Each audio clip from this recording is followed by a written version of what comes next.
We are live from Orlando Health Stadium in Melbourne, Florida for this top 20 NJCAA Division I matchup between the visiting 17th ranked Miami-Dade College Sharks and the 18th ranked Eastern Florida State College Titans. I am Porter Kelly, joined by Ethan Coulihan, and Ethan, should be an exciting match tonight. This should be a great match, Porter. You got two teams coming off of losses. They're ranked. These are going to be two teams that are going to be ready, hungry, and looking to bounce back. Two 3-1 teams, two top 20 teams, teams who know each other very well. Who are the players to watch out for in this one? Starting off with the Sharks, Oriana Quintero, 3 goals, 1 assist, 2 game winners. She's been really good this season so far, and really her speed is going to be something you have to look out for today if you're Eastern Florida. You got to find ways to slow her down. Midfield's got to get back. That's going to be the big thing to stop her today. And now how about for the home team, the Eastern Florida State College Titans? Well, it's got to be Esme Johnson. She's been great. Johnson, look, 4 goals. She is the NJCAA Player of the Week, Division I Player of the Week, and she's been great. I mean, 4 goals, and we talked to head coach Scott Carswell right before the game, and he said, look, we don't need to create as much when you have a player like Johnson. It felt like last year they took they took a lot away, and that offense wasn't as dynamic. That changes this season with Johnson. And now we'll take a look at the starting lineups for both the Sharks and the Titans. And Ethan, a lot of familiar faces for both sides. Absolutely. And right outside of Johnson, you got Alice Hemlin as a forward, 3 goals in 4 games. She has been great. This is a good defense with Yasmin Padilla, with Fatim Bengus, who I also think is someone that can really hold that defense well. Then really for the Sharks, outside of Quintero, you got Letitia Calera-Scotti, who I think is going to be a really good player for him. And then Julia Sully at net is one of the more reliable goalkeepers. She is someone that leads the conference with 13 saves, just 4 goals in 4 games, and already has a shutout. We're just moments away here from kicking off this match. And Ethan, the Titans walked out with some special guests for this match. They did. The U12 Brevard soccer team, so it's nice getting the youth involved right here. It should be a great game. Hopefully the weather can hold off, I think, and we'll just get a great match between two really good teams. We see Oriana Quintero, the player to watch, out there with the ball in the center circle, just waiting for this one to get underway. We see head ref Kevin Pham out there as well. He's joined by Erasmo Tejada and Everton Cole officiating this match. And we have Eastern Florida State in the whites, in the home whites, and Miami-Dade in the blues. We were talking earlier, the man next to us running the Jumbotron said those kids remind him of NBA City jerseys. Well, it's got the Miami skyline. Those are very cool jerseys. I love them. The Sharks have possession to start the match, being the away team. And a lot of pressure already being set from the Titans. Yeah, and Porter, one thing that Coach Carswell also told us was he basically said every game so far this season we've started slow. So it's going to be the importance of getting off to a quick start, because he said in a game like this, you can't afford to have those slow starts. These teams played 3 times last year, including the semifinals, with Miami-Dade getting the win. And you can see the energy just from the other side of the pitch. Both teams, no one's sitting down. They're all standing. They're all cheering for their team as we see the Titans get possession for the first time with a free kick. It's into the box, looking for one of the Titans, but it's headed away for now. Trip over the ball. Scotty, but the Sharks able to get possession across the center line. Yeah, and so far the Titans allow about 2.5 goals a game, while the Sharks just allow 1 goal game. So there's going to be pressure today on this Titans defense, maybe more so than they have really in the past. Putting a lot of pressure on these women with the ball. They forced a turnover there, just kicked out of bounds. That's Dorina Fairtoy. And a throw in for the Titans. Now coming near side. Trying to get the pass through to Alice Hemlin, but it's taken away. Yeah, and that was a tough one, Porter, because if you're able to lead Hemlin, get her on the run, that could have been a nice play right there on the outside.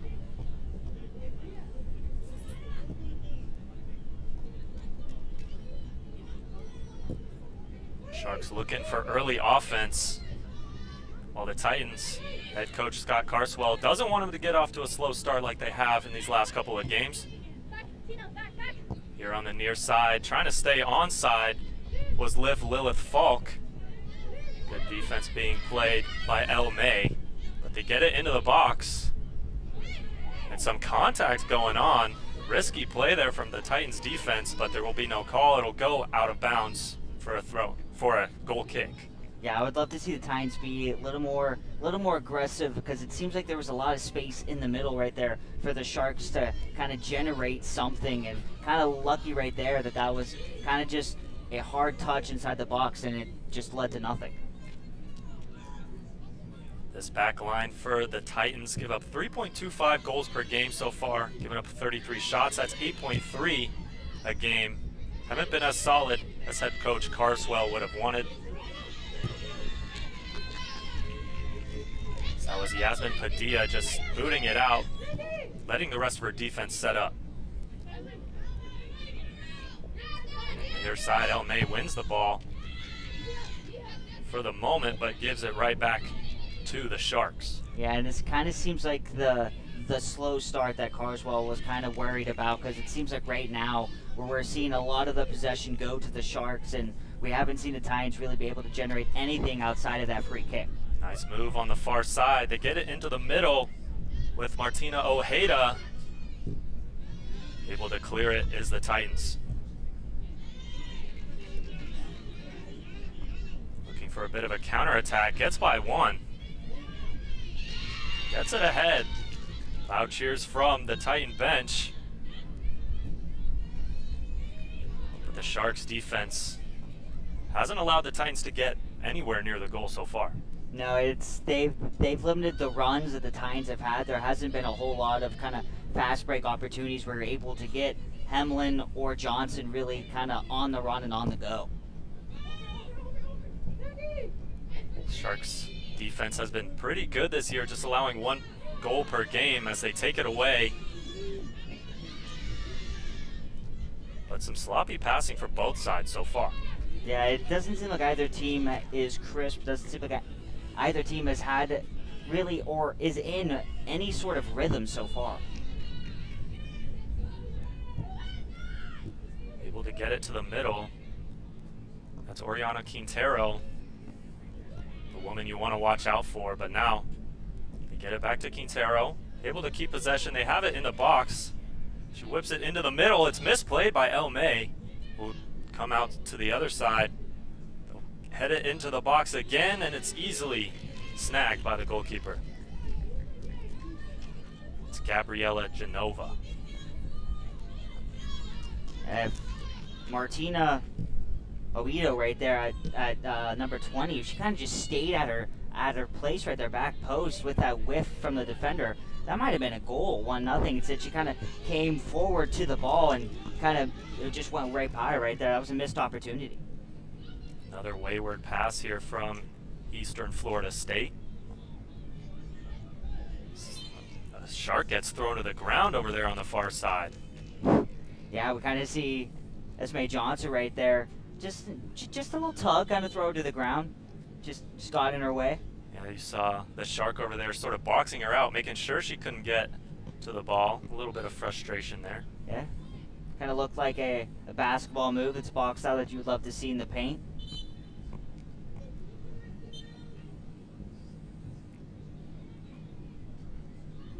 Sharks get possession after the foul.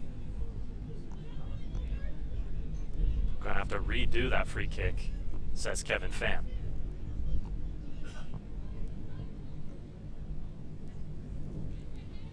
When we talked to Sharks head coach Ramiro Vengacha right before the game too, he said the importance for this game is that he wants his team to stay focused, be concentrated, and just know that this game is important. Let's not underplay it, right? Let's not downplay it, which I love. A lot of times, like, you talk about rivalry games and coaches are like, oh, we're just going to treat it like every other game. Like, no, if this is a big rivalry game, if these teams meet, multiple times a season, I think you should play up that importance.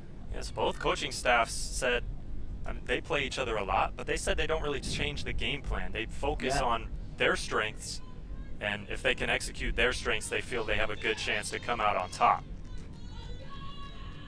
But it's a corner kick now for the Sharks, taken by Anna Flavia. Nice header out to clear it for the moment. Sharks keep possession until Esme Johnson comes in flying. Now it's Alice Hemlin on the near side. She wins a throw-in for the Titans. Yeah, that's going to be the thing. Let's get Hemlin on the run. Let's use her speed and kind of get her down the sidelines. And eventually, we got to see Eastern Florida State start to get some opportunities. Johnson to Hemlin towards the middle of the field. She's going to switch sides. Over there's number 7, Rebecca Barros. Goes out of the end line. Off of Barros will be a goal kick for the Sharks. That was a great ball right there from Hemlin to switch fields, get it to Barros, but just an opportunity that leads to nothing. You see the offensive game plan. I mean, it's the same game plan they've had all year. Get the ball to Hemlin and Johnson. They're the players that can make the plays on the offensive end for Eastern Florida State. Yeah, Alice Hemlin had the game-winning goal versus Seminole State College, which was, a big ranked matchup, so that was kind of a big win under the belt for the Titans early in the season. Some more contact over in that far corner. Ball once again goes out of the end line off of the Titans. Actually, instead it's a free kick. They called a foul.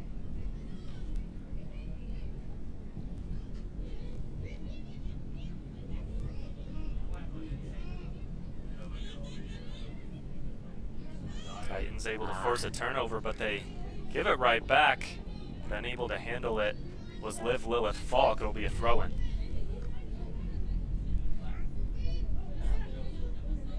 Number 2, Elle May will take the throw-in. Looking for Hemlin and Johnson on that near side.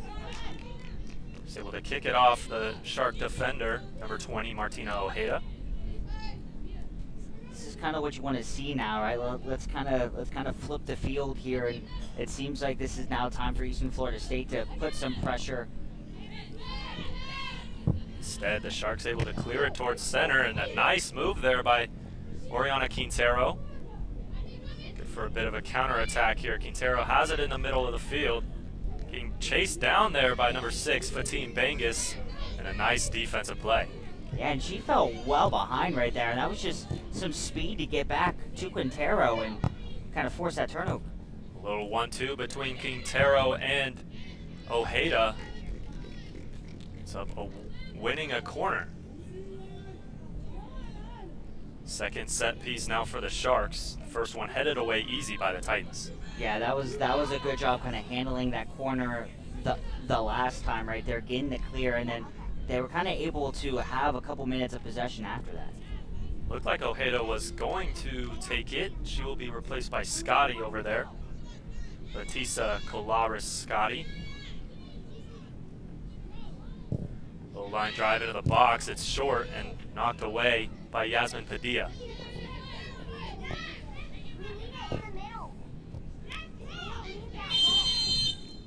A little too aggressive there from Elle May. She is called for the foul of a free kick from around 10 yards outside of the box. Yeah, that's kind of the dangerous spot right there. It's a good opportunity right there to have kind of a good through ball in and right outside the box. This is kind of where you want it. Right there, it seemed like even if they got kind of a straight header on it, it wasn't going to have enough juice to get it past the goalkeeper. Now over 10 minutes into this first half between the Sharks and the Titans. Haven't seen many chances to score. We've seen the Sharks have some set piece opportunities, but nothing really close. But here comes into the box. That was Scotty, but nothing able to do out from that. Yeah, and we'll set up for another corner kick. Yeah, and Porter right now, I think the big difference is this is now going to be the third corner kick for Miami-Dade. So that difference, right, that's going to add up as the game goes on, because that kind of just tells you that Eastern Florida State's not getting those chances and those opportunities that Miami-Dade so far has. On a Flavia on that far side. She goes long into the box. The initial jump, no one was able to hit it. Looks like it goes off of number 20 for the Sharks, Martina Ojeda.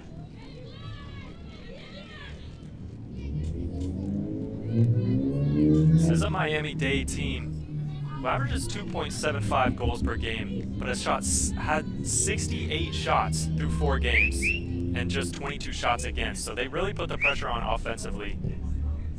Yeah, this is a kind of an offense-dominant team. That was kind of the concern. But here comes Esme Johnson. Yeah, Esme Johnson looked like she might have had a step. Tried to pull it back, and it ends up being taken away by the Sharks. You see she has that right leg wrapped up, the upper right leg. Oh, wonder if she's favoring on it, but she gets it back. And into the middle with a good shot opportunity. It's off the top corner of the crossbar. A great opportunity for Indy Hessel, but instead, as we look at the replay, look how close this one was, Ethan. Yeah, Porter, we would start off with Miami-Dade kind of getting a little sloppy, a little careless with the soccer ball. That's a good feed. Look at Hessel just off the crossbar. That was the first golden opportunity that we've seen the Titans have today. It's a great steal and pass back from Esme Johnson. She found Akeelia Johnson. And then a great opportunity there, like we said, for Indy Hessel. Put it in a good spot. Unsavable for sure, just Absolutely. not on target. Some contact there. It seems like we're seeing, I think Eastern Florida State's playing with a little more juice right now. Like it seems like all the fouls right now have kind of been on them. They've been a little more physical to start off this game than Miami-Dade has. Good job being physical, but not too physical. No cards picked up or anything like that. Some good movement here by the Sharks as they look to get an opportunity like the Titans just had, but they go to the short side. It's Martina Ojeda, puts a nice move on, looks to the far side, a one touch, look going back to the more middle and takes a shot, but not even having to move is the goalkeeper Gabriela Genova. Yeah, we saw El May right there, the freshman kind of bend don't break defense. She did a good job trying to keep her in front of her. And this opportunity right here, as we look at the replay, top of the box, but right to the keeper. Easy save. Genova on the year has 6 saves in 4 games. She's played in all 4 for the Titans.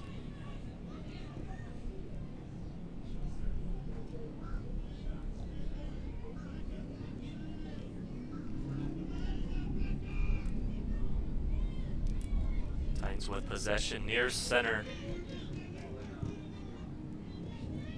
Been able to get it on the Titans side of the field and really put pressure on that defensive line, but they haven't been able to really get a good look at it. Now, it seems like that right now, the way that both teams are playing formation-wise, it seems like the Eastern Florida State is kind of allowing the middle of the field more, where it seems like if Eastern Florida State's going to have success, it's going to be more towards the outside.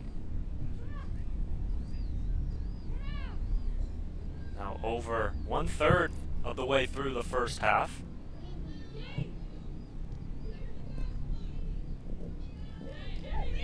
Nice job by the Sharks to win the ball. Quintero, little 1-2, back to Ojeda, who's able to keep it inside. She whips it into the box. No one there for the Sharks. So we see what may be the first foul on the Sharks in this one. Yeah, that was Akeelia Johnson, a little slow to get up right there for Eastern Florida State. Walking it off, though, she looks good.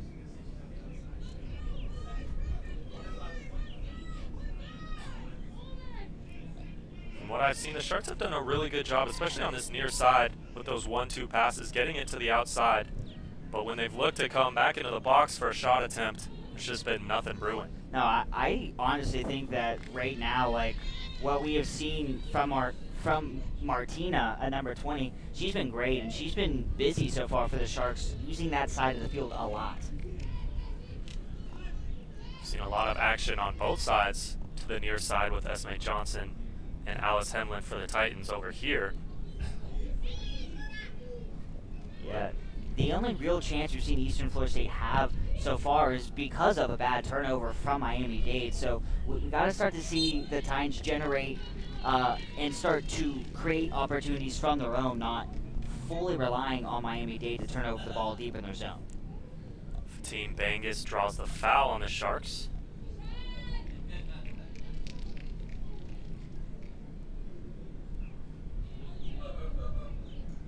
See a free kick from Yasmin Padilla, freshman from Miami, Florida.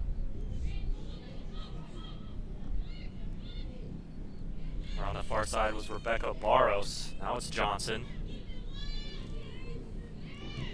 Trouble. Looking for a handball where the Sharks. Pham does not grant it. Bangus. Back to Johnson. The Titans will reset. I think they got to get wide here. I just don't think there's a whole lot in the middle. I would go wide. There you go. That's exactly what they do to El May here on the near side. Hey, nice pass to Hamlin, but Hamlin unable to track it down.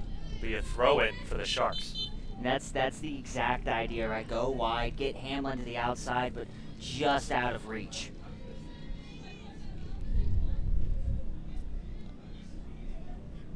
Titans really pressed up here on this throw-in.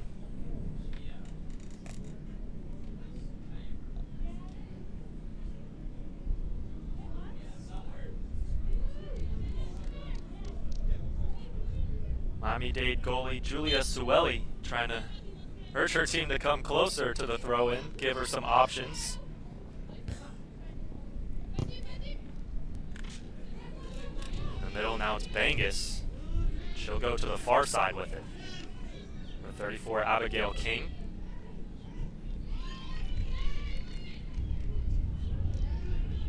King will look to cross it, but off the Miami-Dade defender.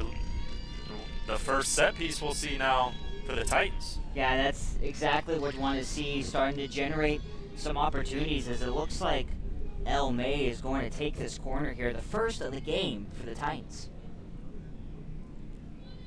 Also made a sub with Jalen Pastor in for Rebecca Barros. Pastor was over on that far side with Abigail King as May whips it into the box. Cleared out for the moment. She'll try again. Booted out once again. Yeah, it seemed like neither attempt had kind of the air that it needs right there. It was kind of 2-on-2 here. Now numbers on the near side is Martina Ojeda. Looking to track her down is Yasmin Padilla. Ojeda looking in the box. She finds the Shark, but too much time given up for the Titans. At least wasted enough time for their teammates to get back, get the numbers back in their favor. We'll now see a corner for the Titans, or sorry, the Sharks, after just seeing one for the Titans. Coming up on the halfway point in the first half. It's number 4, Bruna Mir, who's going to actually give it to number 20 now, Martina Ojeda. Ojeda into the box, looking for Mir. It's knocked away by Padilla. Here comes Hamlin on the near side, looking for a counterattack. Looking for Esme Johnson, just out of reach once again. It seems like they're so close on these runouts, but just unable to capitalize on it. Yeah, just out of reach right now. A lot of these kind of through balls just seem a little hard for Eastern Florida State, but once those start to kind of connect, right, it's all about the timing, all about the rhythm. I think we're going to start to see them really kind of get some better looks as this match goes on.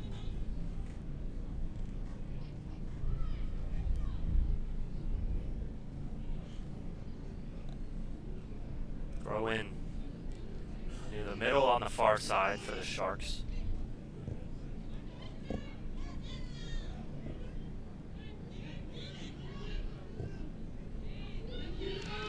Now there's a run out. Here's Johnson on the far side. She gets it into Esme Johnson. It's booted out by Bruna Mir. It will be a corner kick.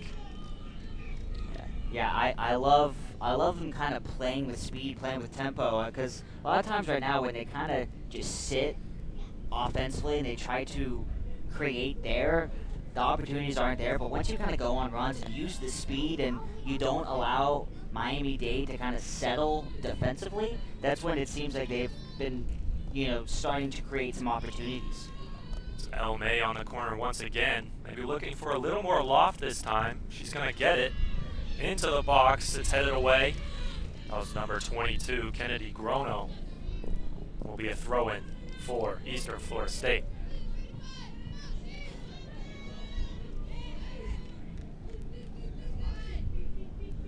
Abigail King. Trying to get it to the inside. Instead it goes to Hemlin, who gets it to Esme Johnson. She works it into the box, tries to cross it in. But Julia Sueli is right there.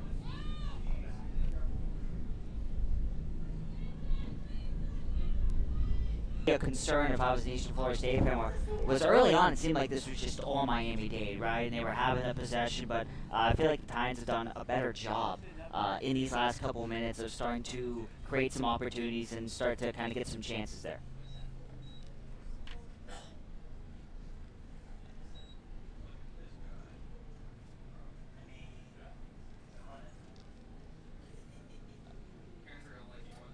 We're playing in Florida, Ethan. So it's humid. Even if it doesn't look it on the camera, it's cloudy and humid. So a water break for these women is much needed. Yeah, I mean, there is a reason why I'm in the booth and not playing on the field. I mean, there's a lot of other reasons, but yeah, playing in this heat, not being able to handle a lot of that, I'd rather stay in this cool air-conditioned booth, Porter. I can't even imagine the type of conditioning they have to go through to be in the shape to play 90 minutes. Absolutely. Both these teams don't use a ton of subs, so a lot of these women do play all 90 minutes. Of course, they get the halftime break, but I'm sure they all appreciate these water breaks that they get. No, I mean, it's just huge credit to these athletes. I mean, these student athletes are they're just warriors, right? Being able to go on the field like this, playing in this type of weather and playing, especially two great teams, great games, a much needed water break at this halfway point here in the first. Take a little look now at what we've seen so far halfway through this first half, Ethan. Yeah, a lot of opportunities, kind of some through balls, some opportunities right there for Miami-Dade. This was probably the best opportunity right here for Eastern Florida State, off the crossbar and then top of the box. Opportunity, but right to Geneva, and then this a good through ball, but just out of the reach for Esme Johnson. It seems like they're getting Johnson more involved because this is her again in the box, but just not far enough out right there for that kind of cross in. It's a lot of chances, but not a lot of great chances. We've seen a lot of set pieces that just haven't really amounted to anything, not even a shot on goal. But as we are back after the water break, the Titans win a throw-in on that far side.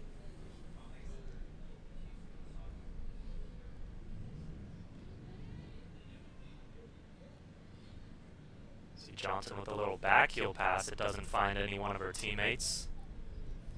Now here come the Sharks on the run. Scotty. Ryan Gallion. See a couple of subs coming on for Miami-Dade.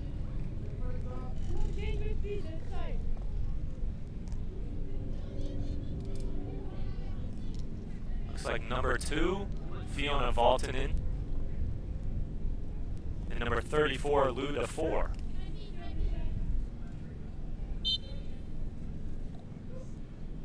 Throw in for Falk. 2. The newly into the game to 4. Looking to switch sides. And a shot attempt from deep. That was Stacy Thingy Thomas. No trouble there from Gabriella Genova, though, in net. Yeah, she hasn't really had a whole lot of scary moments right now. Now on the break after the goal kick. Here comes number 13, Gallion. Nice little slide tackle there from El May via corner. Yeah, I've been really impressed with El May so far. I think she's done a really good job on that side because really that side's been busy. Like, she has had to do a lot as she's fixing her hair, but I mean, she did a really good job recovering right there, sliding in, forcing that stop, and forcing what is another corner kick attempt for Miami-Dade. You've seen some runouts here from the Sharks that looked dangerous, but the Titans back line able to stop them for the moment. It is a goal kick, as we saw number 24, Anna Salva sub in for Eastern Florida State. Here comes the corner into the box, looking to head it, still up in the air, shot attempt, deflected, and able to be corralled by Genova.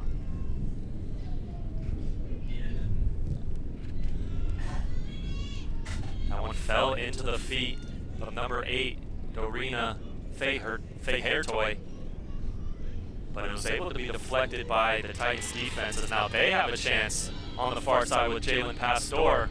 A lot of room to roam. She will look to cross it into the box, looking for number 24, the newly into the game, Anna Salva, but Sueli is there once again.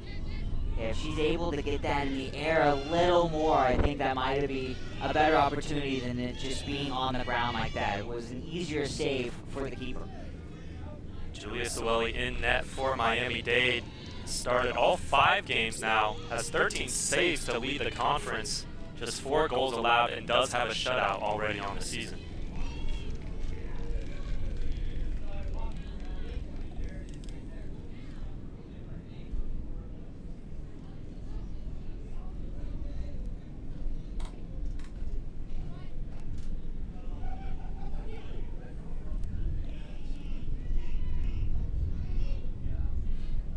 Now 12 and a half to go here in the first half, still scoreless between these two teams who have shown a lot of offense so far this season, both around 3 goals a game.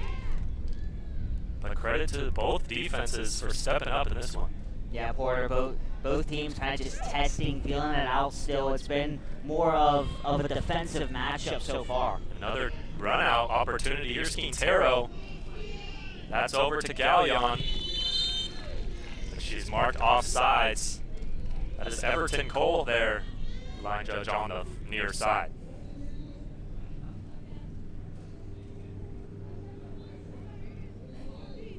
We've seen a lot of well-timed runs from these two teams. Haven't seen an offside yet. That is the first one, as it looked like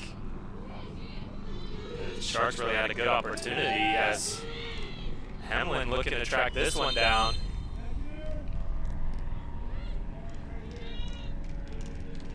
Goes out of bounds. Kevin Pham asks for the ball to be where he stood.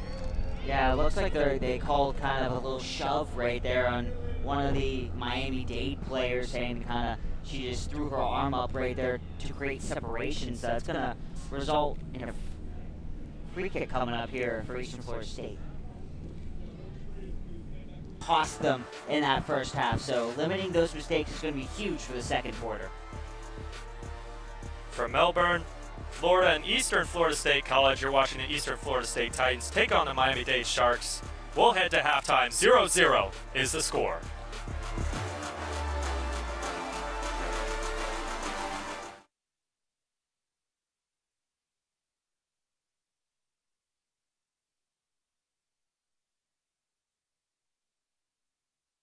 So here in Palm Bay, we have several cybersecurity courses for both the AS degree program and the BAS, and they span between cybersecurity and forensics. It's kind of like a boot camp style that I think of it, and really get your hands into dealing with information technology and have some fundamental knowledge before you go into cybersecurity. You have to have a passion for computers and have a passion for the field to excel in it. So it's a really good field to go into if you're already in computers and you want to expand your knowledge. So here in Palm Bay, we were able to create an isolated network that is completely off the grid of campus, and it gives the students the ability to work within that sandbox and play with those tools, get a better understanding of how they work.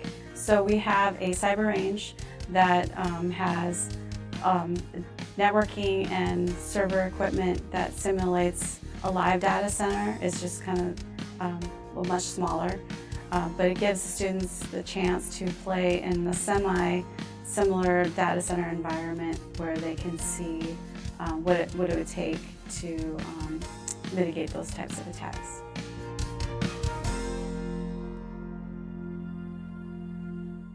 Just recently we moved here to the Palm Bay campus, into this facility. It encompasses about 25 acres. The facility at Eastern Florida State Fire Academy is by far one of the best academies, in my opinion, in the Central Florida area. I chose this area because it was one of the highest ranked fire academies on the whole east coast of Florida.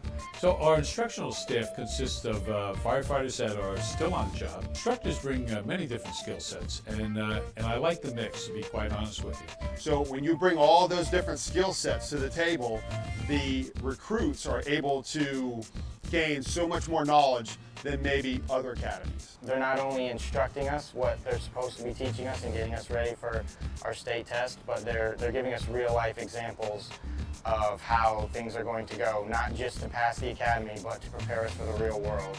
We're able to do technical rescue training. We're able to do fire training. We're able to do any type of VMR training, any type of training that's in the classroom, such as getting your certifications for inspector classes. They're all offered here at this academy.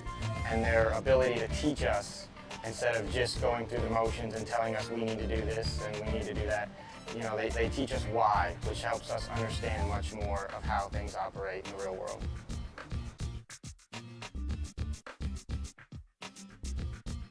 As far as I know, we are the only technical welding program in Brevard County. On the one-year degree, you end up taking multiple AWS certifications, and we hold you to those standards. So by the time you graduate, go to work for somebody, you've already passed that test. Brevard County has a lot of industry in the welding trade. So we have Space Center, we have a lot of companies around here that support the Space Center.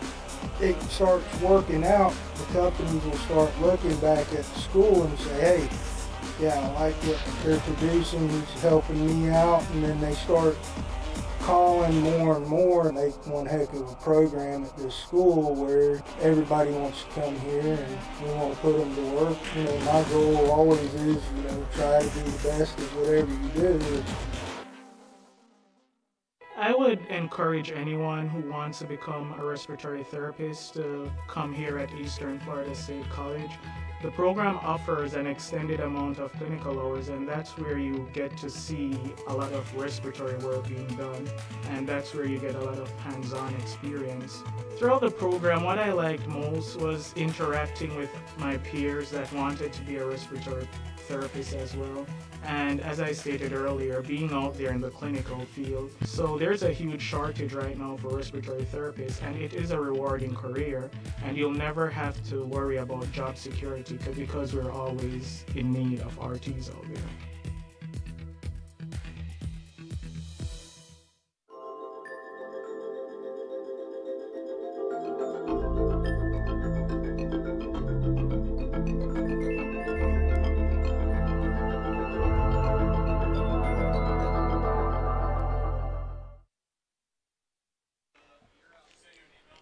Welcome back. We have a scoreless game here as we are at halftime here between Eastern Florida State and Miami-Dade. Not a lot of action, but shots on goal, 4 for the Titans, 2 for the Sharks, and the corners have been also led by the Sharks with 5 and 2 for the Titans, as we have some highlights here to show you for this first half of this scoreless game as each team kind of getting ready as we look at the highlights. And man, an opportunity, Miami-Dade, a near turnover, and Hemlin off the top of the crossbar, but an opportunity. We talked about 2 shots on net for the Sharks. This was one of them right to Geneva, and then Esme Johnson nearly got it, but a clear from Miami-Dade right there defensively. Esme Johnson starting to get some work. She had a cross in, saved right there. And then this one nearly another opportunity, a deflection right to Geneva, making another easy looking save right there. as that is the highlights of the first half. Second half will start in just under 5 minutes here between Miami-Dade and Eastern Florida State. Do not go anywhere, as, like I said, 4:45 until the start of the second half.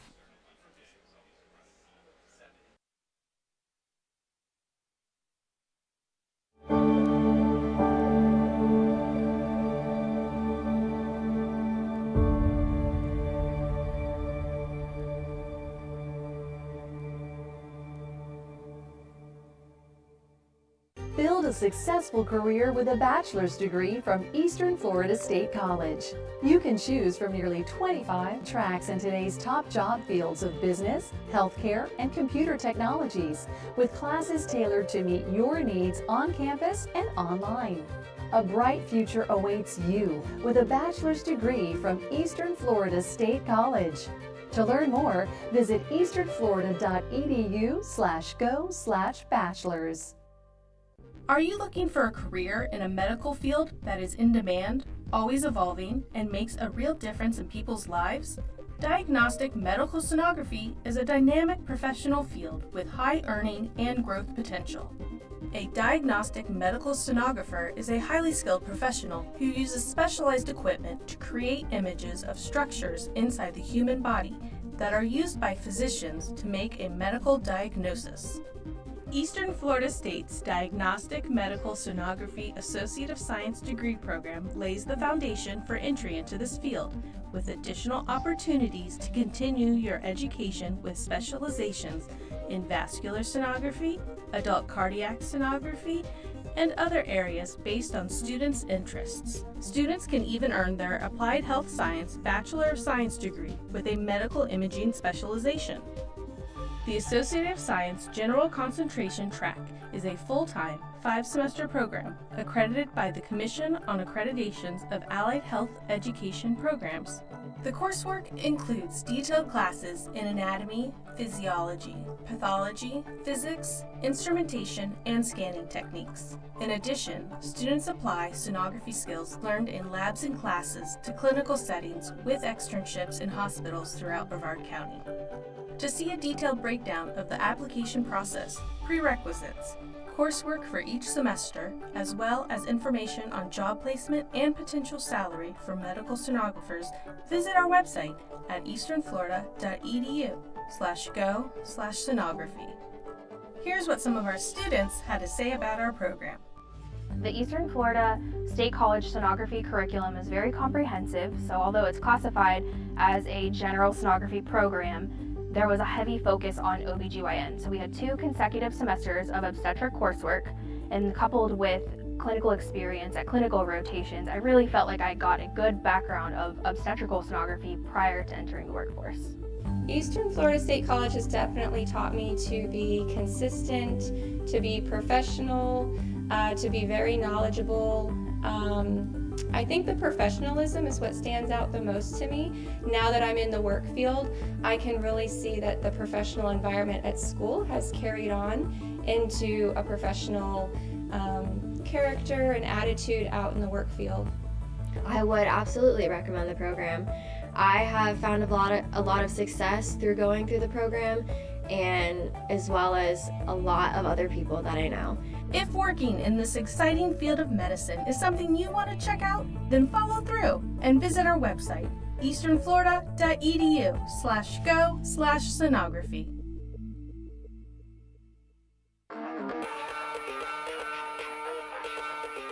It's very exciting to be working for one of the largest space programs in the world currently. I absolutely love it. It's a great opportunity.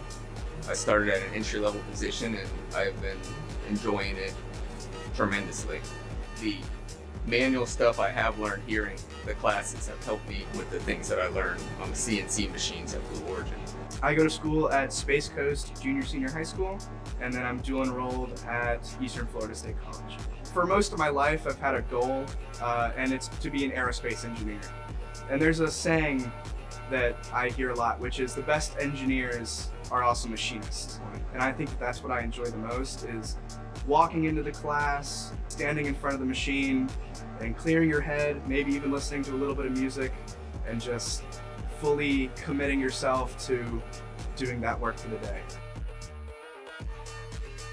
Getting ready to start the second half here. Ethan, it was an exciting first half, even without any goals being scored. Yeah, and I know a lot of outsiders might see that, 0-0 on the scoreboard and be like, oh, there's no way that was exciting. It was. I mean, you got a lot of opportunities. You saw Eastern Florida State hit the crossbar twice. We've seen some opportunities for Gabriela Geneva in net for Eastern Florida. She made because in the first half we saw her maybe take a couple steps forward more than she should have, and referee right there told her to kind of take a couple steps back, and happened again here in the second half. Amy Thomas had a great touch to herself and hits it off of El May, who's not happy with that call from Tejada. It'll be a corner kick, the 6th of the game for Miami-Dade. Yeah, Porter, you can see the frustration from her as she thought that hit off of the Miami-Dade player, and that should have resulted in a goal kick. Instead, now this is corner kick number 6 coming up for the Sharks. Here comes a lofter off the head of a Shark. Just too much loft on it. Easy for Gabriela Genova to get her hands on it. Yeah, even though Miami-Dade has had now 4 more corners, I'm really liking how Eastern Florida is handling those corner kicks, doing a good job kind of getting it cleared. And right now there hasn't been a moment where I felt like Miami-Dade has had better positioning or placement in the box than them. That corner was off the head of Bruna Mir, tied for the tallest player on this Miami-Dade Sharks team, standing at 5'7", the freshman from Sao Paulo, Brazil.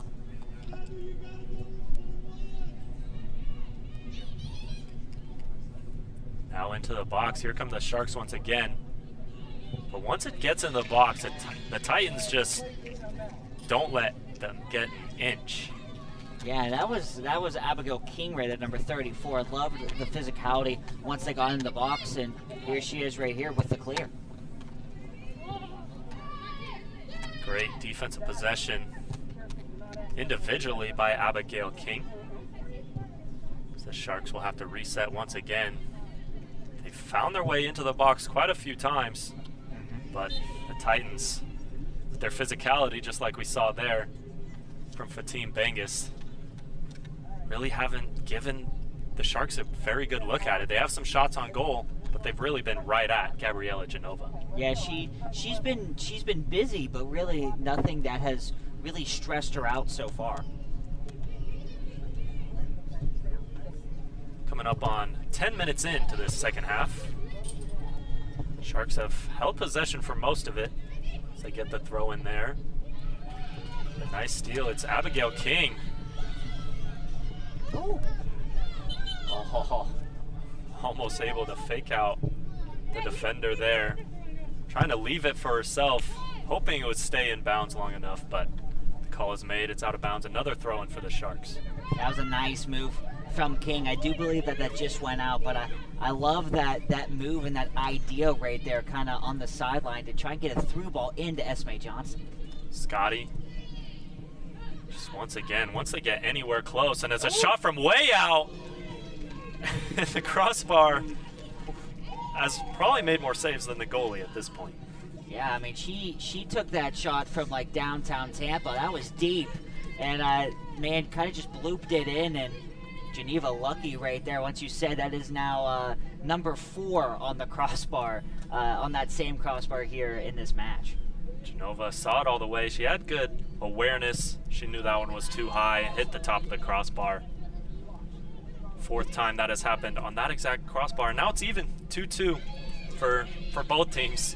They both equally dislike that crossbar. It brings back to what I said though in the first half, Porter, about Miami-Dade. I felt like there was some opportunities where I felt like they could have taken some shots outside the box, and that was one right there outside the box where they took that shot and nearly went in. So be able to kind of be more aggressive instead of trying to get one right in front of Geneva. Take one outside the box like that.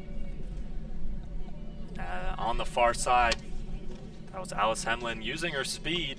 First time we've really called her name in the second half. Able to reward her team with a corner kick. Yeah, and we saw El May take both corners in the first half. This is going to be Abigail King, so kind of a different take right here for the Titans. It's into the box, headed away. These corner kicks just haven't amounted to anything for either side. Now trying to run out of the Sharks, but a good job by Akeelia Johnson to win possession for the Titans. There's a good move by King. She's been the name to call this half. Cross. She still has it. She crosses it in. Might have been a shot there, but it was right at the goalkeeper in Sueli. The first time we've needed to call her name in the second half. Yeah, Abigail King, man, she's been the player of the second half so far as we look at this replay.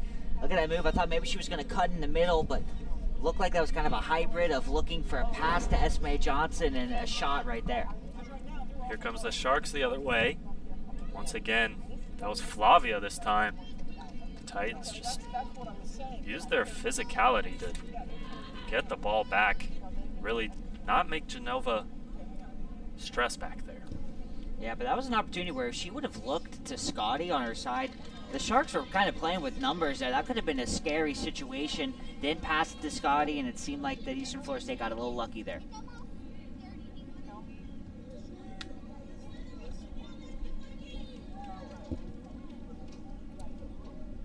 When you're pressured by multiple defenders, you're more worried about yourself. So I'm not surprised she wasn't able to find her teammate. That's what the pressure can do.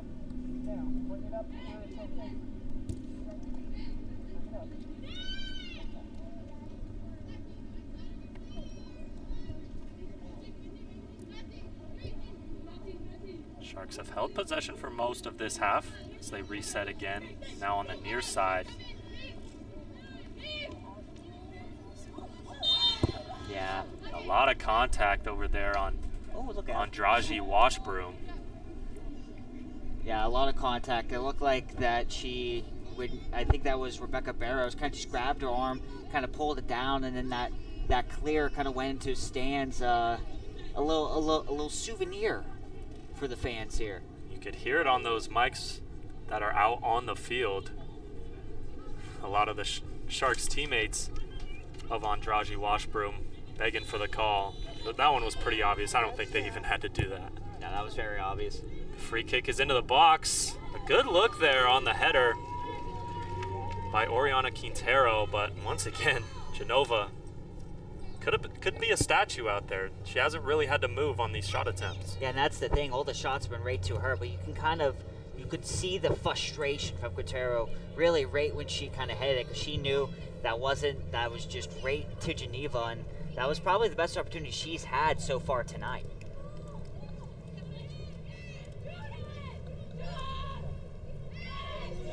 A lot of contact once again, and when we see contact, a lot of the time it's Fatim Bangus.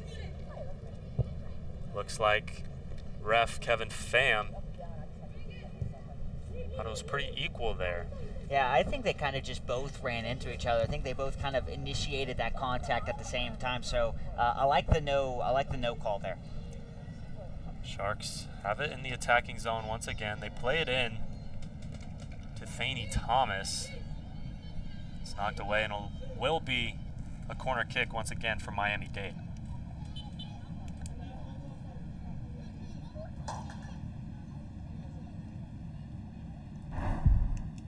Yeah, I mean, we look at this replay. That's a nice move, and right there, I think right there you want to see a shot. She took that extra step, and you see the contact right there, right outside the box.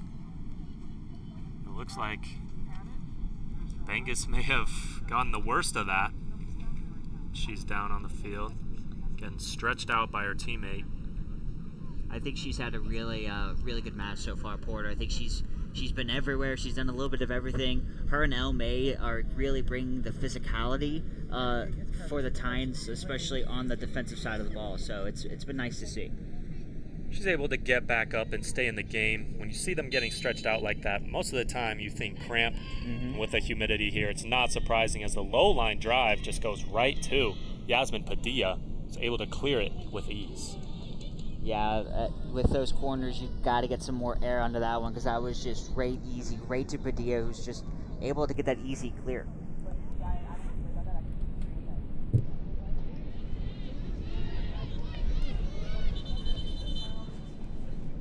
Titans have barely had possession here in the second half. They do win it here. They don't seem too concerned about that. No, because like I said, it's kind of playing a lot like the first half did. And Titans, we didn't really start to see them generate those opportunities until kind of at the midway to then the later point of that first half, which is kind of playing very similar to what's happening right now because we haven't really seen them get a great opportunity yet here in the second half. Sharks once again regain possession after the throw-in. Fatim Bangus is just everywhere. She's hawking down Scotty right now. Pass goes into the middle. It's able to be cleared away for the moment by Esme Johnson. Yeah, good job from Esme Johnson, kind of playing back right there, getting back to help out defensively. More than just a forward. You expect a lot of your forwards in midfield to also kind of play up, especially with how kind of Eastern Florida likes to play, having kind of three forwards of their own.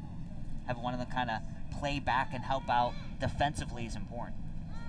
After Fatim Bangus was chasing the ball that play, really made a difference. She is back on the field, laying on her back. We see the trainer coming out. Getting help from her teammate Yasmin Padilla, once again stretching out that left leg.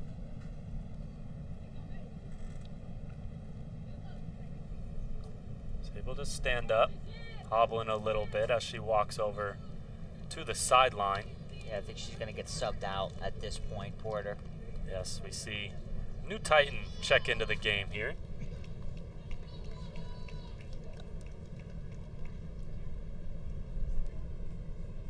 Appears to be number 18, Maria Jose Barquero Jackson.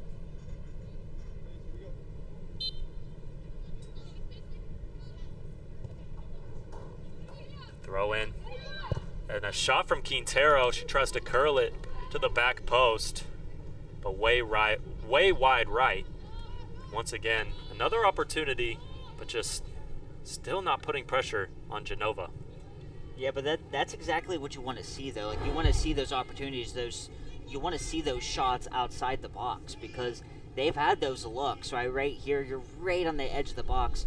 I like that shot attempt. I like it just, missed wide, but I like them taking those type of opportunities there. I agree. Quintero, she's the team leader in goals scored. She's got to pick her opportunities, and that one looked like a good one. She's unable to keep it on target. So here comes a run from the Sharks. It's knocked out of bounds by the Titans defense off the end line.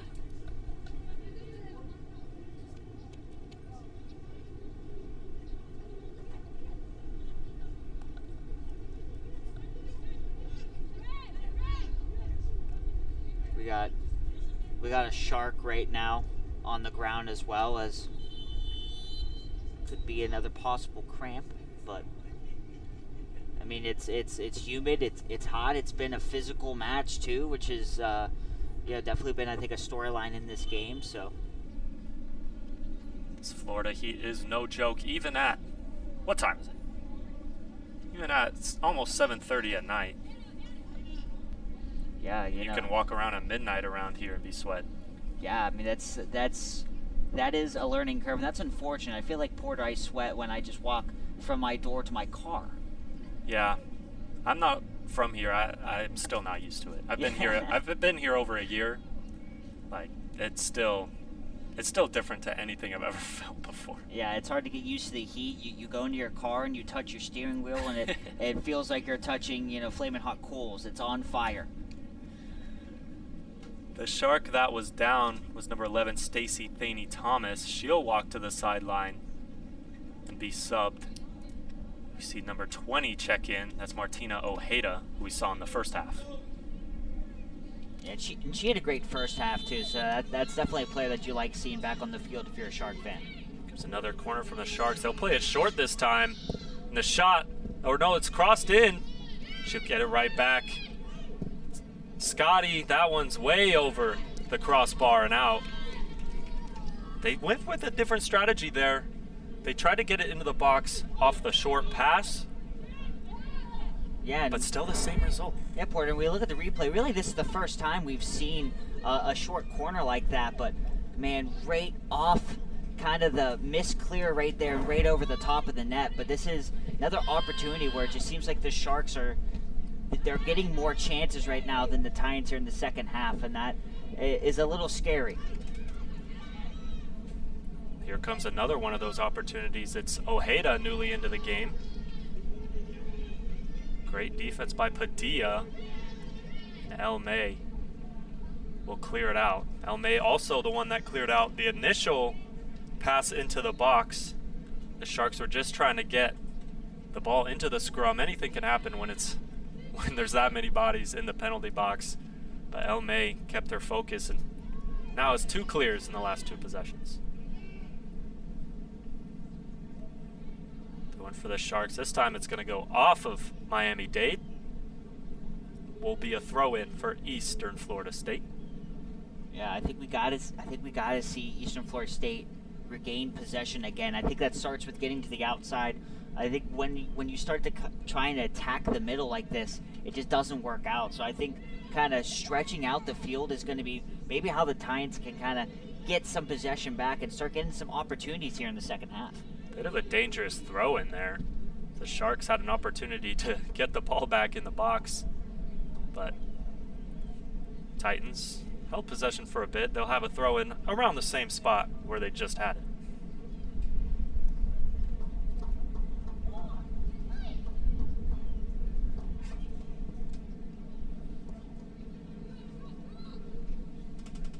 Comes Quintero. Pass goes to the far side. That's Scotty. Has room in the box. Makes a move to her right. Passes it out to Quintero.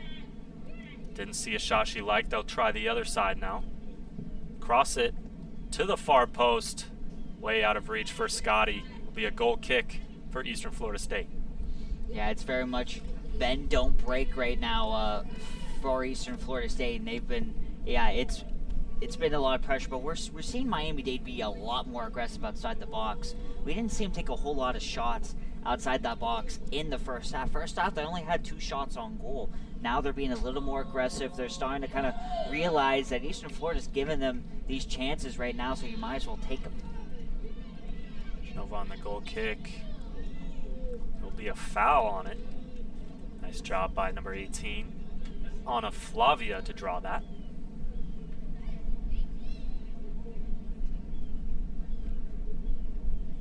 Free kick now for the Sharks. A little bit hesitant there, but they get it down inside the box. Take a shot. It's off the crossbar again. Goalkeeper can't find it. And finally, Abigail King able to clear it. Oh my goodness. Man, what a clear from Abigail King. She came out of nowhere, made that great defensive play. But it all started with a great little kind of no-look pass, and then she got a great shot just over the hands of Geneva. Like you said, off the top crossbar again. These players are just unlucky right now, Porter. Are these goals regulation? I feel like they would argue that they are not. But so we could take a look at this again. I mean, I couldn't really comprehend it on the first time, Ethan. Yeah, some no-look, but look at that pass right there, and then she gets that shot. And man, that is risky. And then Abigail King, who I've already talked about this earlier, she's had a really good second half so far for the Titans. And who else but Quintero, the one on that shot. She's used to seeing those go in this season. She was in disbelief after she saw it off the crossbar once again. Yeah, Porter, there seems to be some frustration as we are about to take a water break here with 22:15 left in this match. But it seems to be some frustration where every time we see Miami-Dade kind of have a shot where it's close, just wide, off the top of the crossbar, there's frustration. They're throwing their arms up in the air. So it seems like that the lack of scoring is starting to maybe get to them a bit. While for Eastern Florida State, I mean, it just seems like we've spent, the last 10-plus minutes down their end. They need to start switching, flipping the field right here and start putting some pressure back on the Sharks. It's hard to think that, as good as this Titans defense has been, that they can hold up another half just like that. Another half of a half just like that. Yeah, it really seems like that Miami-Dade seems closer right now to score that one goal. So it's, we've been giving Eastern Florida State a lot of credit, right? We talk about El May, how good she has been. We talk about Abigail King, who has been really good to start the second half. So, those two players I thought has been big. I mean, Abigail King literally saved a goal in that last, opportunity there from Miami-Dade. After it went off the crossbar, Genova didn't really know where it went. And so Abigail King, great awareness, great job being in the right spot at the right time, or else you could be seeing a 1 on that scoreboard instead of 0-0. Yeah, and we're seeing both teams' coaches here do a good job kind of coaching up. We saw Scott Carswell coaching up Yasmin Padilla, who she's had a good game too, right? Talked about her being a freshman from Miami, so I thought she's done a good job. Really, I've been impressed with both teams' defenses so far.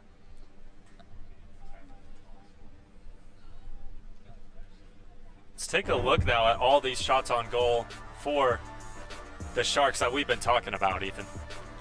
Yeah, just a gentle kind of cross-in header right to Geneva, but that was earlier in the second half, and then this one happened just a few moments ago. Look at that, just a little no-look pass, and then that shot off the top crossbar never crossed the line. Then how about Abigail King? What a move to get the clear. I mean, she has been fantastic, but these opportunities, they've happened, and a lot of these opportunities off of set pieces where Miami-Dade's doing a good job kind of. They're starting to get a lot more aggressive in Eastern Florida State. They're bending. They have not yet broken, though, Porter. That's right, Ethan. Bending a lot. Bending a lot. As the women are back on the field, 22:15 left to go. The Titans will have a throw in here right in front of us. We'll see if it can go like the first half, where although they didn't carry much of the possession for the first 20 or so minutes. Yeah, but they were able to generate more shots on goal, though, than Miami-Dade. And I feel like, this water break, which is a couple minutes long, that's an opportunity to kind of make adjustments, right? Have some coaching, make some kind of different formations there. And I felt like that worked for the Titans in the first half. They kind of looked like a fresher team where they were starting to generate some more opportunities after that water break. We'll see if it can happen here for this one. Hopefully it gave this Titans back line a chance to breathe, because they haven't really had that this whole second half, as well as the Sharks attackers, as we finally get it over to the Titans side of the field. Well played there by number 17, Agat Fongier, to win a corner kick. Yeah, it's going to be their second corner of the second half, and finally, right? I mean, their first corner happened very early on in this half, so it has been a while since we've seen it in their zone, and we see kind of Abigail King taking it again here. Maybe that water break is what they needed. Immediately coming after it, they were aggressive offensively, and now they get the corner kick. It's a high looping one, but gets cleared out for the time being, and El May didn't realize that there was a Shark swimming in the waters behind her, who steals it away. Coming on the counterattack. May does a good job. Yeah, and that's frustration. That's kind of frustrating, because I think for El May, I understand kind of playing it back, but I don't understand why you don't have as much urgency right there. I think you got to attack that ball instead of kind of waiting. That could have been an opportunity where she kind of drove it back into the box in front of the net. Instead, now it's once again the Sharks having the ball down their zone. We could see, or we could hear the EFSC bench trying to warn her, yelling wolf like they do in basketball when someone's about to pick your pocket from behind. Yes. Maybe she was too locked in. Too locked in. Keeping all the outside noise away. So we have a free kick now for the Sharks. Into the box it goes. To the far side, a good opportunity there. Looks like that was number 5, Liv Lilith Falk. But a bit of that box out move we saw. She was reaching for it with that left leg, unable to connect with it, and the Titans clear it away. Yeah, there was a lot of physicality on that play too. I like the no call. For the most part, it seems like these referees have been allowing these players to play today. It's a conference game, the conference opener for these two teams in this 3-team conference that they share with number 1 ranked Daytona State. Playing each other this much, it's bound to get physical, so I agree with you. I think Kevin Pham's done a good job letting them play through the physicality. Now here comes the speedy Gallion. That touch gets a little bit away, but she's able to get to it, but Padilla plays it perfectly back to Genova. Yeah, you're right on the money right there, Porter, because that was just a little softer with the ball right there. She had plenty of space in the middle, but that touch, little hard, just got away from her. Padilla and this whole back line for the Titans has been really sharp. Not letting one opportunity by them. Keeping mentally focused as the pass goes in. And somehow it gets to the Shark. It's blocked away by Abigail King.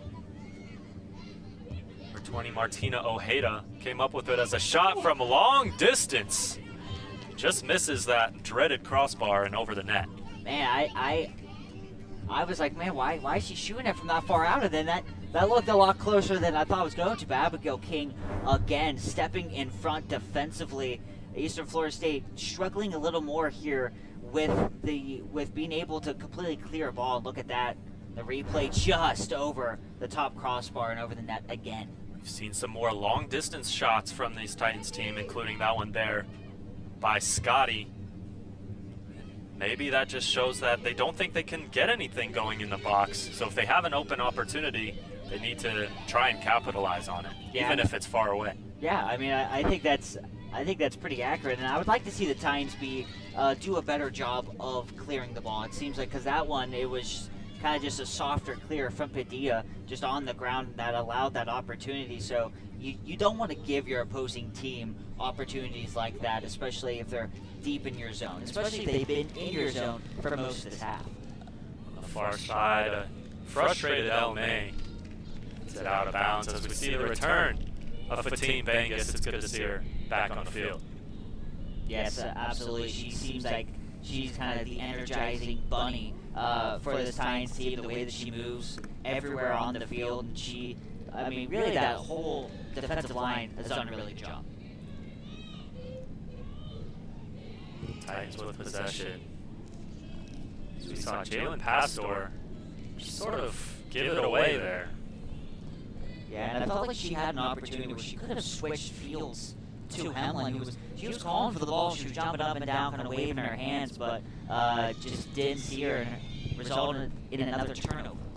Some more pressure being put on while the Titans are in their attacking zone. Dangerous pass to the middle as it gets booted high in the sky, but a great job by the Titans to get out of the pressure. Yeah, I think the Titans are doing a better job because that's what it's creating some more pressure, trying to keep the ball down the opposing zone, but Sharks get it right back and they're driving. Great through ball over there to Gallion on the far side. Little fake cross in. She'll try and find her teammate. She does find it. And a bit of a misplay there by Genova, but she doesn't end up paying for it. She had the opportunity to snag that way earlier. Yeah, probably the first mistake we've seen Genova make is, look at this move. Boom, right there, and she does a great job with the cross. Geneva just misplays the ball, but there's no Shark right there kind of in front of the net that would have been able to kind of hit it in with that Geneva misplay. That was Mia Herrera with the shot. She had a good look at it. She had to outstretch her leg a little bit, maybe decrease some of the power and the accuracy she could have had on it, which is why Genova was able to get her hands on it and ultimately clear it away. Now the center line, a free kick for Eastern Florida State. See a couple subs checking on for the Titans. And you see Hemlin coming off. She's had a good match so far for the Titans. Some fresh subs in. I think the importance of continuing to sub in and out when this game is tied, and we talked about it, scoreless game, and all it takes is one mistake. Free kick that makes it all the way just outside the box from the center line. Newly into the game is Johnson. Off the left foot, it's wide left. And another opportunity missed. Akeelia Johnson new into the game, along with number 7, Rebecca Barrows. Yeah, Akeelia Johnson, she has 2 goals this season, so this is a player that is no stranger to seeing the ball hit the back of the net. And right there, you love the aggression, her fresh in the game after taking a couple minutes off, just wide.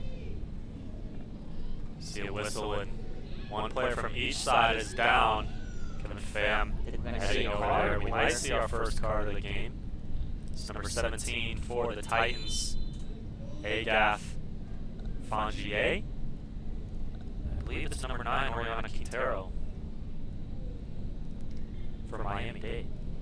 Yeah, we talked about how this has been a physical game so far. I mean, it's been, both teams, it's a rivalry game, right? We talked about the physicality. If you go back and kind of watch the highlights from last year's matches, as these teams met multiple times, it was physical. So this is, this is no surprise. We see Eastern Florida State kind of shocked about the decision for a card here. Yeah, Ethan, we saw our first yellow card of the match, and it goes to the Titans, Agath Fongier, much to the dismay of that bench for Eastern Florida State over there.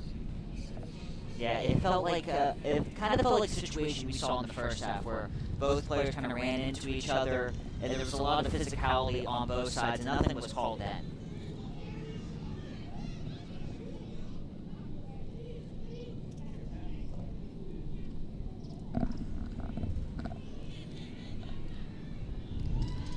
Fongier trying to get an explanation over there from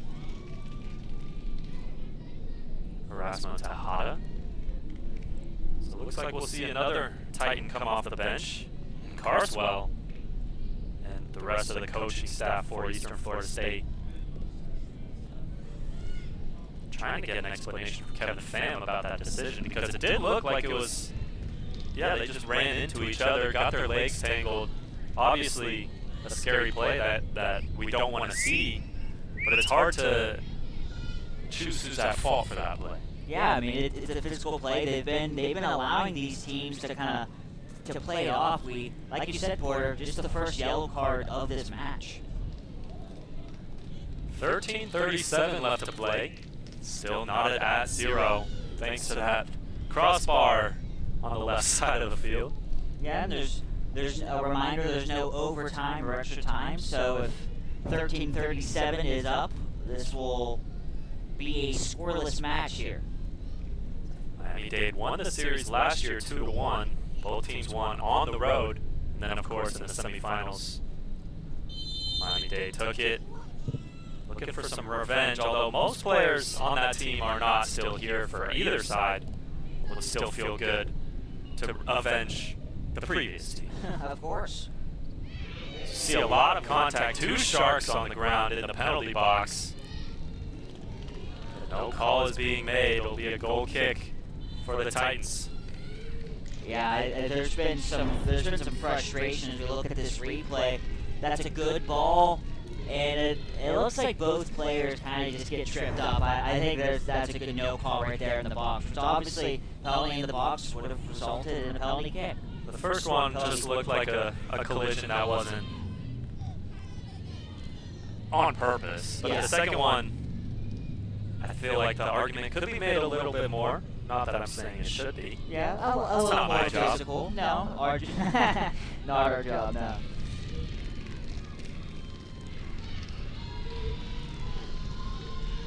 Throw in now for Eastern Florida State. Miami-Dade coach Ramiro Van Gosha does not like that call at all. Now I'm loving the energy from the Eastern Florida State sidelines. I mean, they have been amped up, they were ready to go, and that's one thing when you have kind of a bench behind you that is energized, that's constantly kind of cheering, that amps you up, that gets you ready to go on the pitch. Pressure still being put on. Nice job there by the Sharks, keeping it inbounds. Padilla was trying to get it to go out for a goal kick, but now it gets cleared out to Esme Johnson. We'll see if she can put a stamp on this one. Haven't heard her name very much after being the player of the week last week. Got double team there. There's not much she could do. She wanted a foul call. Not going to get it from Kevin Fan. Yeah, and she slowed it down because really she was the only player on the attack. Tried to slow it down to get some of her teammates to come back and help her out, but it just resulted in nothing there. A lot of energy, like you said, on that Titan bench. Even if you see a clear, you see the Sharks trying to push the ball up the field, and the Titans stop it. There's a lot of energy over there. You can hear the screaming. They want to will their team, even if they're not in the game, to get an opportunity to score here as we come up on 11 minutes to go. Yeah, with just 11 minutes left, I'm interested to see. We talked about the mistakes, but also what team is going to be able to kind of find that last-minute energy. As you know, it's been physical, it's hot, it's humid, and you can start to see maybe some fatigue settling in for both teams. So what team can handle that kind of the most is going to be interesting in this final 10:45. Sometimes fatigue can turn into more physicality. We're seeing a lot more here. So we've got a free kick from the Sharks. Looking to get it close to in the box once again. A little bit of a misplay by the Titans defense there. And a shove will result in a free kick.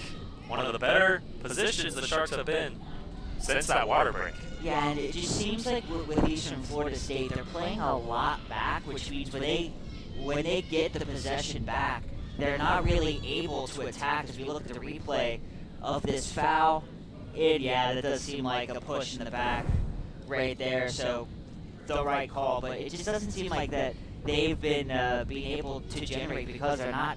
It really just has Esme Johnson back at the attack as forward and no one else. So it's just not a lot of help when they finally do get the ball back. Amir's going to take this free kick, and all the Sharks are on that far post with 3 Titans forming the wall. Here comes one of the biggest plays of the game. It's a shot and a diving save there from Gabriella Genova. She did have to move for that one. She proved she could do it. Yes, and Porter, this felt like, to me, the obvious decision to take a shot right there instead of trying to cross it in. As we look at the replay, that this is the best save that Geneva has made. We look at this angle right outside the box. I mean, this is a great opportunity in Geneva. Look at that diving save, forces another corner, but man, you just love to see really how good she's been today. Here comes the corner. It's curling towards the net. That's snagged out of the air by Genova. Back-to-back plays made by the freshman goalkeeper from Bulgaria. Yeah, she's done a really good job. That one a little easier. Kind of leave your box right there, leave your line, be able to make that catch. 9 corners for the Sharks, but just nothing to say for any of them. It was a great shot by Bruna Mir, as we see Fatim Bangus come away with it. One of the best opportunities there. Really made Genova work for one of the first times. She's had to make a couple saves, but not diving like that. Easily her best save of the night. Oh, easily, and being able to kind of read that a lot as a goalkeeper. Those are hard to stop, right? You kind of have the box in front of you. You know it's going to be a straight shot, but that's difficult. She does a great job right there, kind of giving it her all, being able to get both hands on it. St. Johnson just trying to find an opportunity. She can add to that goal total. That one going to trickle out of bounds. Will be a goal kick for the Sharks.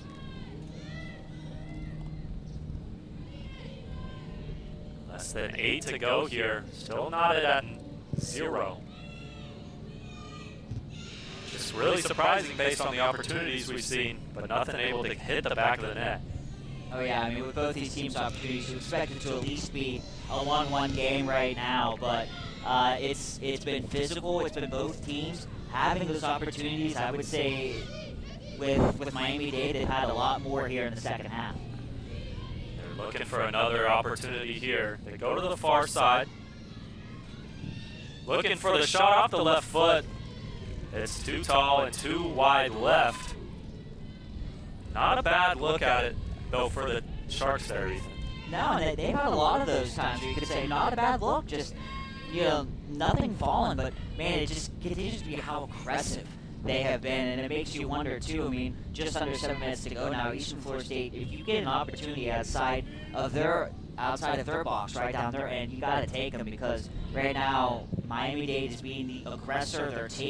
They're having those opportunities. So if you're Eastern Florida State, you're able to get another opportunity or two. Got to take advantage of it. Start getting some shots on that there. Herrera going to the near side with Falk being marked by Abigail King. It's hard to get it past her, as we've seen so far in this game. It's cleared away there by Jalen Pastor. Smith Johnson looking for an opportunity. The ball was there for her to take, unable to control it. So we see them go to the other side. It's Ryan Gallion. Seeing use her speed quite a bit. I believe there was a foul there, maybe trying to hold Gallion. And there will be a yellow card this time. It's on El May. I believe it's on for holding Gallion, who was trying to use her speed to get past all the Titan defense. Yeah, just trying to blow right past a little jersey tug right there to keep her back. But once again, this is an opportunity and another kind of shot right here to kind of get across in right in front of Geneva there in the box. At this point in the game, just 5:37 to go.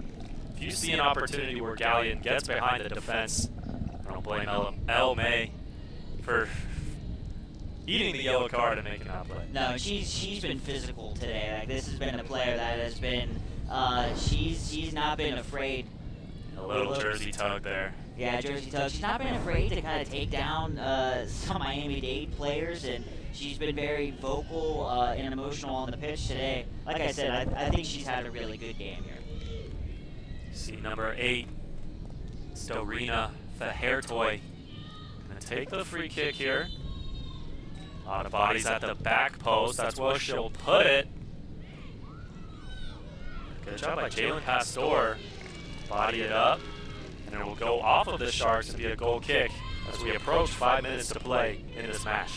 Yeah, she went back post right there, but no one home, and that looked awfully close to what would have been the 10th corner kick of the game for Miami-Dade, but going to result in a goal kick and an opportunity here for Eastern Florida to get the ball out of their zone. One final push for these teams. You know they want to have the bragging rights over their rivals, over their conference rivals, as Genova gets it towards midfield. A foul will be called on the Sharks, and it's getting that nervous time where every foul that's called, the opposing bench throwing up their arms. Every call matters here. They want these refs to get it right and be in their favor. Yes, I mean, it's all about those opportunities, and it's all about not making those mistakes, especially now down the stretch of this match. Throw in on the attacking side now for the Titans. On that far side, if you're looking at Alice Hemlin, she is calling for the ball quite a bit. She wants the ball in her at her feet when the game is on the line. She wants to try and win it for these Titans.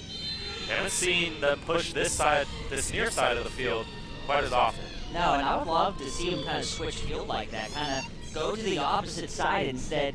There's been a lot of pressure there. I'm telling you, I think Hemlin, she's on to something. I think there is some more space kind of on that side of the field if she can just get the ball there. Cross into the box, a little back header. A great try there by Akelia Johnson. She's got too much air under it. Pretty easy catch made by Julia Sueli. She boots it to their attacking side of the field. Nice play by Abigail King. She's gonna boot it into the stands. Watch out.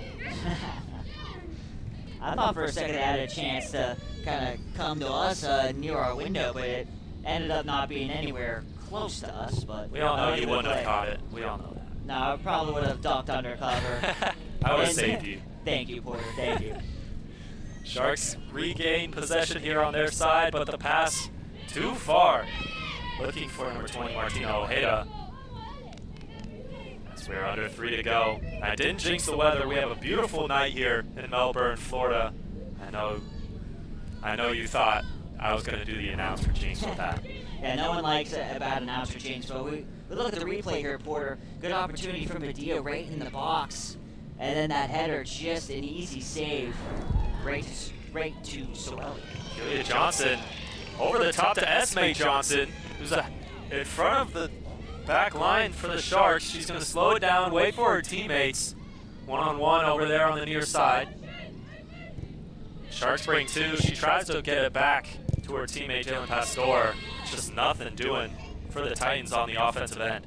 Yeah, I think I would have loved to see her maybe cut towards the middle of the field sooner than she did. I feel like she tried to continue to take it sideline and hope that she'd get a cross in, but never even got a good opportunity to get that cross in. So that was a missed chance right there for Eastern Florida State this late into this match. We saw the Sharks show her 2 bodies once they got their defensive line back. So working quicker might eliminate that and give you that one-on-one as Johnson took a shot, but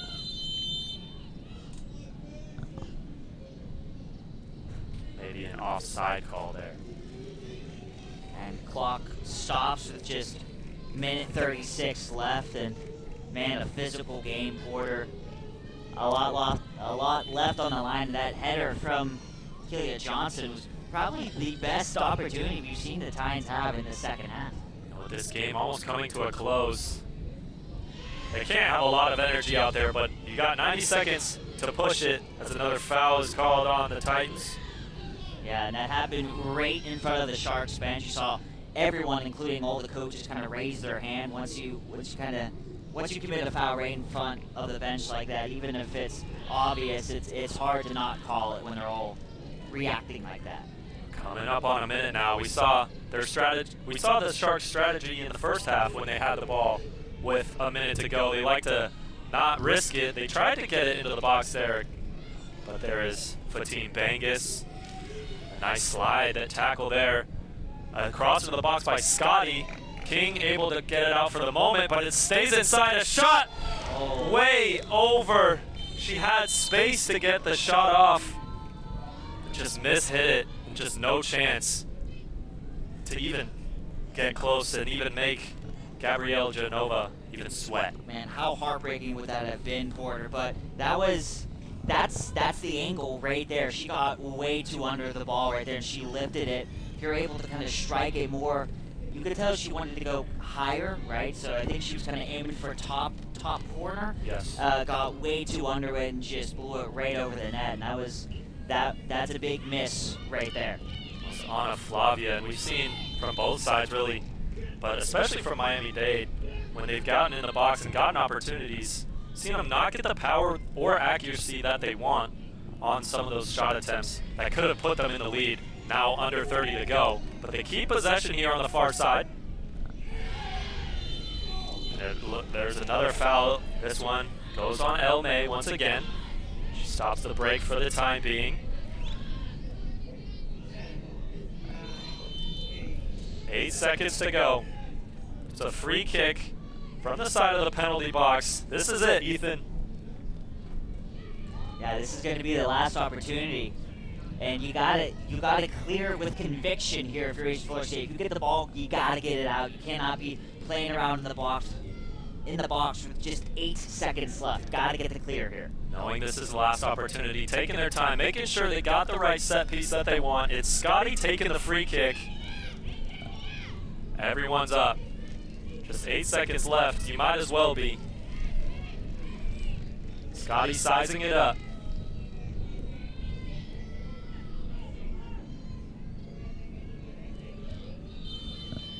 Whistle comes from Pham, and it's off the right foot of Scotty to the backside. It's over the head of everybody. 2-1, and that is going to do it for this game. An anticlimactic end. Not the set piece that they wanted, not the free kick that they wanted. And this game is going to end in a tie. Yeah, and that was a good angle. Just once again, no one in the back post, and it ends in a draw. But if you're Miami-Dade, you almost feel like you might have lost this match because of the amount of opportunities you had. The possession basically going your way for the whole second half and not being able to find the back of the net. Give a huge credit to Gabriela Geneva in net for the tie, and she was absolutely fantastic tonight, Porter. All right, that's going to do it for this one. Once again, a tie, scoreless tie. We will come back.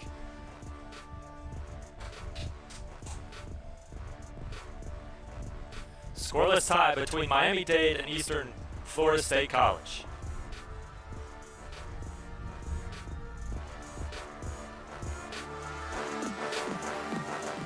I'm Patrick Hoskin, and I'm a student at the Eastern Florida State College welding program. You start off with stick welding, and then progress to MIG welding, shielded metal, arc welding, and they say by the end of the year we'll end up being TIG welding. So we're going to go through almost everything that they can possibly throw at us. After the first 2 weeks of classes, all hands-on. The cost is really low considering it's a full welding program. This classroom does count as 1 year's experience in the field. A few years ago, I worked at a local hospital on a respiratory care floor, and I found it very interesting how machines were able to help people with their breathing. And at that point, I realized there were much more to respiratory than I thought there was. I also started interacting with respiratory therapists because at first I thought all there was to respiratory was just giving breathing treatments. But after a while, I found out that there was a bigger scope out there. The faculty here, they were very professional, and at the same time, they were very approachable, they were very helpful. I had contact to them 24/7. They did not care what time it was. If I needed them, they were just a text or a phone call away.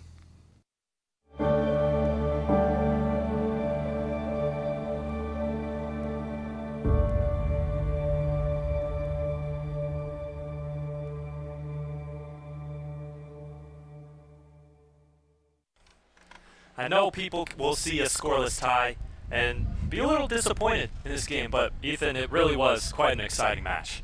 Yeah, Porter, and it really was exciting, and you had Miami-Dade kind of control this game. They had 10 shots on goal. Eastern Florida State just had 5. There were 8 saves made from Geneva in net today. She was fantastic. And we talked about the corner kick situation. 9 corners for Miami-Dade, 4 for Eastern Florida State. The conference opener, it ends in a tie. These teams will see each other again, be sure of that, and they'll make sure they both will want to prove that they are the better team. It does. We see both teams right here. We have highlights coming up here to kind of talk about the recap of what we saw today in this scoreless match between two very good teams as we go to highlights. And this opportunity in the first half, Hamlin off the top of the crossbar. That was probably the best opportunity they've had. And then Esme Johnson on the cross right to Soeli, though. And then this shot right here, just deflection. Good job from Geneva. One of her 8 saves that she made in this match. And then this was second half action earlier in the second half. Look at that move off the top of the crossbar right there. And man, we said it a lot today, Porter, off the top of the crossbar. This one, top of the net, and just in the top. As we talked about Miami-Dade, if you're wondering, man, why all these replays, players in blue? Well, it's because they had a lot of the possession in the second half. That one right to Geneva. This header right here. Look at this opportunity from Quintero right outside the box. That was probably her best look of the night. Once again, we saw Eastern Florida State kind of struggle with the clear. Top of the box again, over the top of the net. So real struggle for Eastern Florida State trying to get the ball out, and then we get much later just no one back post opportunities in this game. This might have been their best opportunity here. That pass, shot on net, crossbar, and then look at Abigail King with maybe the save, the defensive play of the night for either team. And then this one, little free kick. The opportunity again, some contact, but Geneva made the nice play. And then this one, scary, as just not a good clear from Padilla over the top of the net. That was a great play. And then this one, top. Look at that move right there, tries to get it in, and this one was scary, right? Geneva doesn't do a great job handling it. A little bit of a fumble. You just get that save. Man, we got great angles. Oh, I mean, yeah, that was one angle. This one from another one. This really, you can see right here how good of a save that was from Geneva. And this one later, just before the end of the match, just a header right there to Soele. And then you just get one last chance if you were Miami-Dade. That one well over the net, just about 40 seconds left, and that was it. I mean, busy. A lot of those highlights, Porter. A lot from the team in blue today, the team on the road. It was a dominant defensive game, especially from Eastern Florida State, in my opinion, just because they had to be on defense for so long. Yeah. No, I mean, and that was the thing. And I think if you're Eastern Florida State, you take the one thing you take away from this game was we played great defense. We got to generate more offense. Like, we can't just rely on Esme Johnson, who has 4 goals. We can't just rely on her. So I think that's one kind of learning point as we go on. I mean, these teams will meet again. It's kind of being able to generate those opportunities and putting less pressure on Geneva and on that defense today. All right, that's going to do it. A scoreless tie once again between the Miami-Dade College Sharks and the Eastern Florida State College Titans. Big shout out to the producer for tonight's broadcast, Roger Hayward. Special thanks to Eastern Florida State College Sports Information Director Mike Parsons and Athletic Director Jeff Carr. Also, thanks to the Dan Patrick School of Sportscasting, Rishi Barron, and Christine Wynn. The Titans' next game is on Saturday, September 12th versus New Florida University. For my analyst Ethan Coulihan and our entire crew, I'm Porter Kelly, and have a good night.